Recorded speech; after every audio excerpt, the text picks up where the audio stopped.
Zahvaljujući vašoj podršci tokom skoro 2 godine rada, imamo to zadovoljstvo da testiramo napajanja kompanije Forton Source, poznatijih kao FSP. Velika većina vas nije upoznata sa ovim brendom, ali za to postoji jedan jedini razlog, a to je da ih na Balkanu jedino možete pronaći u hrvatskim prodavnicama.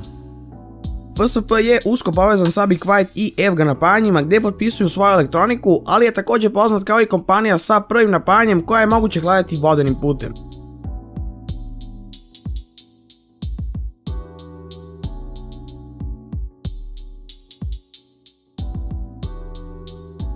Iako se danas na testu našao model iz Hydro G serije od 750W, morat ću da vas razočaram i da vam kažem da ovdje nije reč o vodenom hlađenju.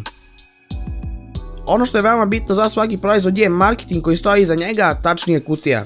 Na bočnim stranama možete vidjeti tablicu i grafikon efikasnosti kao i buku koju pravi ovo napajanje. Na drugoj strani su oštampani kablovi, ali nažalost bez dužina. Stanite, šta je ovo? 2 Berg konektora? Malo vam je bio jedan pa ste dodali još jedan. Ni optika više nije u upotrebi, a kamoli floppy. Zadnja strana kutije je najbogatija od svih. Tu se vide zaštite i standardi kao i tehnologije kojima raspolaže ovo napajanje.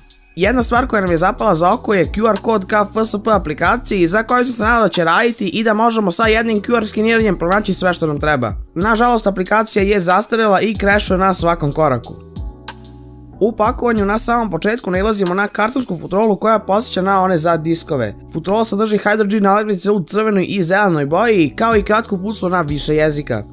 Napajanje je zaštićeno laminiranim sunđerom, a pored njega se nalazi kutija sa kablovima. Ono što se može primijetiti i bez otvaranja kutije je da ova serija spada u napajanja za gejmere i amaterske modere koji žele da odrede neki manji SLI ili Crossfire.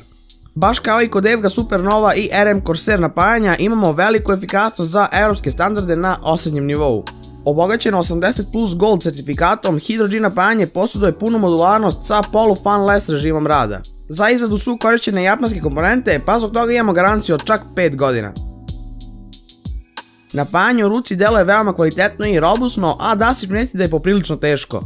Nadamo se da će težinu opravdati kvalitet komponenti u napajanju. Čisto sumnjam da ove rešetke dovode do povišenog protoka vazduha, ali izgledaju baš gotivno. Na bočnim stranama nalazimo Hydro G logo u plavoj boji koji se može mijenjati sa stikerima u crvenoj ili zelenoj boji, pa se tako može uklopiti u razne kolorne kombinacije. Ovi stikeri su namenjeni za jednokratnu upotrebu, a mi smatramo da je to moglo biti mnogo bolje rešeno u vidu magneta. Pre samog testa imali smo želju da vidimo kakve komponente sadrži ovo napajanje. Ventilator veličine 135 mm je potpisan od strane PowerLogica, a maksimalan broj obrta je nešto manje od 2000 RPM-a. I da, odmah smo znali da će ovo napajanje pri velikim opterećenjima biti malo bučnije. Elektronika potpisana upravo od strane FSP-a i čudni heatsinkovi su prve stvari koje smo zapazili. Kućište je kvalitetno izrađeno sa jednim razlogom, a to je da potpomaže hlađenje komponenti. Iako svi kondenzatori nisu iz Japana, nemojte da brinete, jedino polimerski kondenzatori su potpisani od strane Taepu kompanije.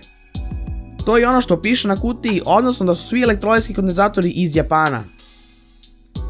FSP se hvali server grade platformom i komponentama, a to se može zaključiti po radnoj temperaturi od 50 stepeni pri maksimalnim opterećenjima. Dva radna kondenzatora od 330 mikrofarada su deklarisana na 420 V i 105 stepeni. Ekvivalentna kapacitivnost je 660 mikrofarada, što je po nama manje od dovoljnog za napajanje od 750 W.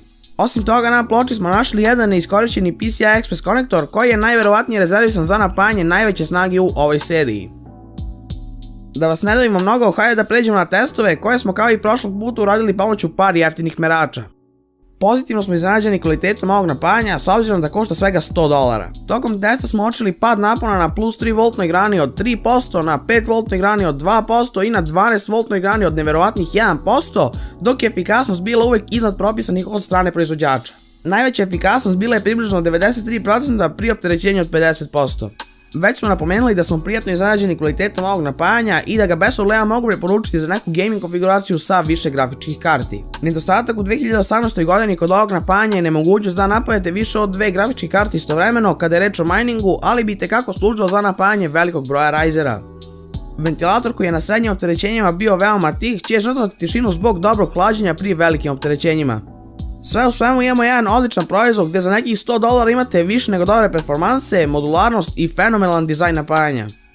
Zahvaljujemo se kompaniji FSP koja je omogućila da ovo napajanje bude na našem testu, a vas bi zamolio da lupite like i subscribe za još bolji i kvalitetniji sadržaj.